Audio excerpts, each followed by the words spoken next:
it's time now for Movie Spotlight, our Friday feature, where our film critics give us their recommendations on what to check out over the weekend among the latest releases here in Korea.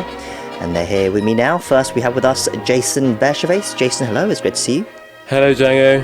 And we have Marc Raymond here with us as well this week. Marc, hello, it's good to see you too. Good to see you again. Okay, so one local and one Hollywood release to look at. Let's start with the local release, which has been making headlines for topping the box office this week, overtaking Mission Impossible. It's called High-Five. It has the same transliterated title, High-Five, in Korean. It's the latest from the director Kang Hyeong-cheol. We say latest, but Jason, it was actually filmed all the way back in 2021, right? It's only just hit theatres last week. This is your pick, Jason. It's a superhero adventure / comedy film, right? Yeah, that's right. So as the title suggests, it centers on a team called High-Five. These are superheroes played by Lee Jae-in, An Jae-hong, Kim Il-ran, Ram Il-ran, and Yoo Ah-in.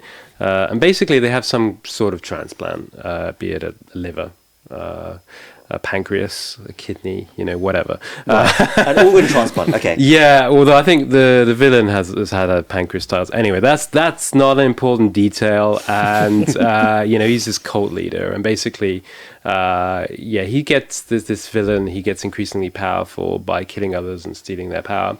And he's initially played by Shingu, and then he becomes younger and more deadly. And the younger self is played by Park Jin-young. And as you can imagine, in a kind of Avengers style, kind of climax, you basically have the team, the High-Five, coming up against this bad guy. So it's a pretty simple plot. And it's directed by Kang Hyeong-cheol, widely respected filmmaker, following Scandal Makers, Sunny Tatsa, Hidden Card, and Swing Kids. And, his movies are very colourful, whimsical, energetic. I'm a big fan of his films, particularly movies like Sunny and Swing Kids. But this is one of the last films. You made reference to the fact that it was filmed back in 2021. So there was basically a backlog because of the pandemic, and so there were 80 to 100 films just waiting to be released because they couldn't be screened owing to the COVID-19. And further compounding its problems, though, is Yoo Ah-in, who was arrested for illegal drug use, and because he just plays a prominent role in the film, you just can't edit him out. Yes. Okay. So this is another one of the films that was made before Yoo Ah-in and his drug scandal. So don't expect to see him in any of the promotional materials once again. But he is in the film. Yeah. Yes. It sounds quite wacky. I've seen the trailers. It looks pretty wacky. And the director has a pretty impressive filmography. He does, yeah. So does this reach the heights of his other films? No. Not at all. Right, okay. I'll be honest with you. I was really, really disappointed. I came out really frustrated. It's a bit of a mess, and that's not... I mean, Kang Hyeong-cheol, he's just a really gifted filmmaker when it comes to his sense of tempo, right? He loves music. He's genius at staging these scenes that kind of hit the beat, I screen the kind of one of the finals, the climatic sequence of Swing Kids to my students, and I just love doing that. And he's just really stylish, and I love his movies. They're beautiful to look at, but this just feels a bit sloppy in comparison. I think part of the issue is that it just relies so heavily on CGI. And so, he wants to take things to another level, and as a result, he just loses the rhythm. Like, literally, there are some scenes where you've got the some of the High-Five team kind of running around streets in Seoul, and you think, oh, hang on a minute, here we go, and then it just kind of falls flat.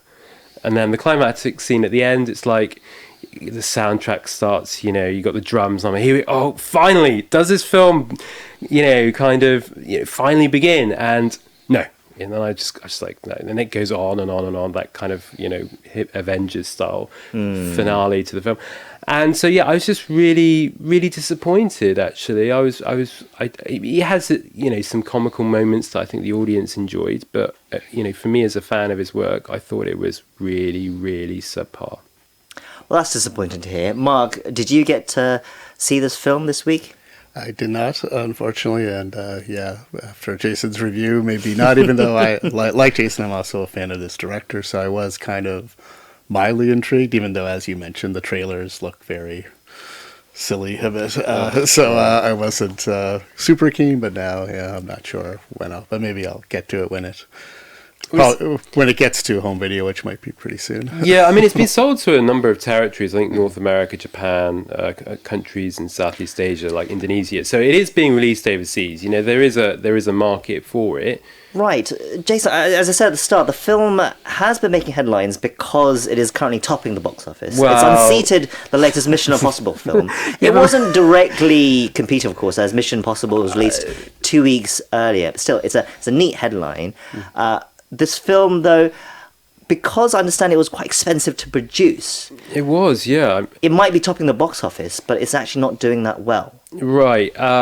It costs between $15 and $20 billion to make. And I always sit through the credits, and the Korean credits actually aren't that long. But these credits went on for a while, and lots of post-production done here in Korea and overseas. And so it needs, I think, around close to 3 million missions to break even, although it might be a little bit less than that because of overseas sales. It is expensive, and the director loves music. So, like, your classic hits in there, like Sister Sledge's We Are Family, and they don't come cheap.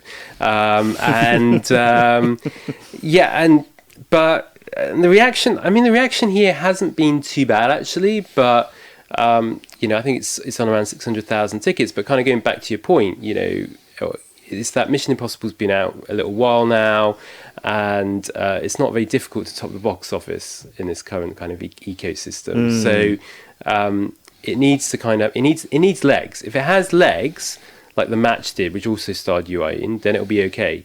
Although the break-even point for that was less, I think, less than 2 million missions, whereas it's higher. So I don't see it breaking even. And the word of mouth for The Match was much stronger. So.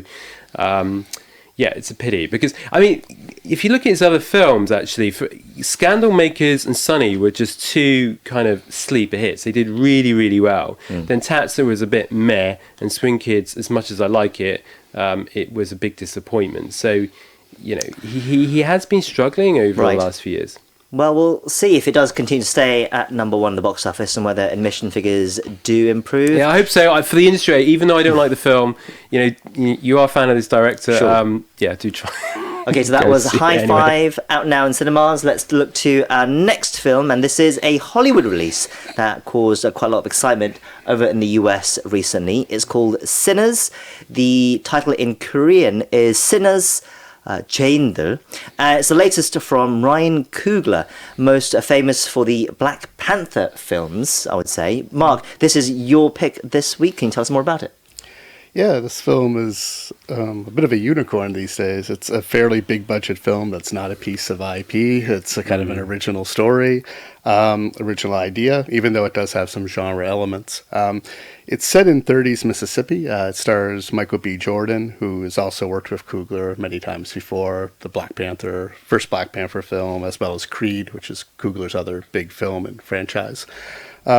Jordan actually plays two characters, twin brothers named Smoke and Stack, who have recently returned home after trying to basically make it as gangsters in Chicago. There's kind of references that they worked with Al Capone and these kind of things. And they basically buy an old sawmill and decide to turn it into a juke joint for the black community. They enlist their younger cousin, who is the son of a preacher, but also a great blues guitarist, along with Delta Slim, an old piano player and local legend, played by Delroy Lindo, who's the other probably biggest name in the cast. And eventually, as the night wears on, they encounter kind of their past, old lovers, etc., and then have to contend with a hostile group of white people who are even scarier than you might think.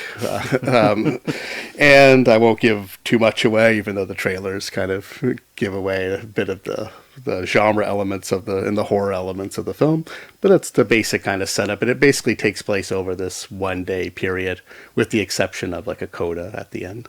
Yes, this film has been talked about much, so I'm sure some of our listeners might know about the reveal already, but we won't spoil it too much here. It is an intriguing setup, a film set in the 1930s, featuring a black community, and it's a genre film, but it is a mainstream major Hollywood release as well at the same time. So what did you think of it? I really like this film. I think it really gets this balance of being kind of a fun genre film, and also having a great deal of thematic richness. And it reminded me actually less of Coogler's previous films and more of like a Jordan Peele, like films like Get Out or Us, and those kind of films that kind of combine genre with these kind of social commentaries and metaphors about African American history. And you get a lot of that here. You get the young blues musician who's torn between the church and his preacher father and the devil's music that he loves to play. And of course, that stands in for larger kind of dichotomies. And of course, the music and kind of the whole setup of the juke joint itself is, sin and vice, sex, drugs, the beginnings of rock and roll versus, the more conservative middle class black community. So there's that kind of tension in the film. And Coogler makes the world of sin very attractive, very vibrant, but he also then shows its dangers, right? And that's where the kind of genre elements kind of come in towards the end of the film. And it just kind of extends to the broader world and visual field. I saw the film in IMAX, which I would really recommend. It looks really great. And just things like the cotton fields, which I've never really seen shown before, because again, this is still Mississippi. And even though it's post-slavery, a lot of the black community still work in the cotton fields. And they look both kind of beautiful, but also we know the history, we know the kind of the history of slavery that they kind of represent. So there's that kind of, very simple kind of visual metaphor that's kind of there. And now, once it turns into the action horror towards the end, I didn't like it quite as much. I thought some of the effects work weren't as great, and it was a little bit maybe a bit too long. But I really like, there is a coda as well, as I mentioned. I think the coda works really, really well. And so, yeah, big recommendation for me, and really nice to see Michael B. Jordan get a really good role again. He hasn't really been in anything really noteworthy in the last 5 or so years. So yeah, I would highly recommend. And yeah, if you can see it in IMAX, go see it.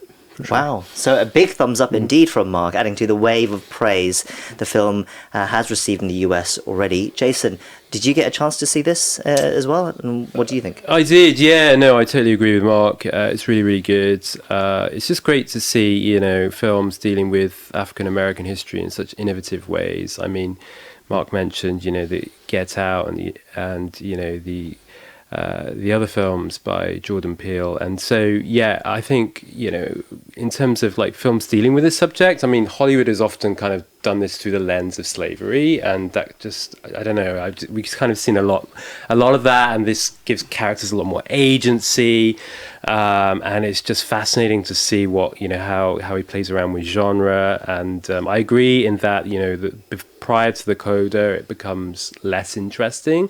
But yes, in terms of cinematography, absolutely fantastic. Performance is terrific. And it's just a lot of fun, right? It never takes itself too seriously. And yeah, I mean, thematically, it just, it's wild. I mean, it's really alluring, right? You never think of a movie about, dealing with racism. And the thing is, it kind of starts that way, ends that way, but in the middle, there's a whole range of other themes. So yeah, I liked it a lot. Okay, so that was Sinners, out now in cinemas here in Korea, and that's it for Movie Spotlight this week. Jason, Mark, as ever, thank you for your reviews, and we'll catch you guys next time. Thank you. Yeah, take care.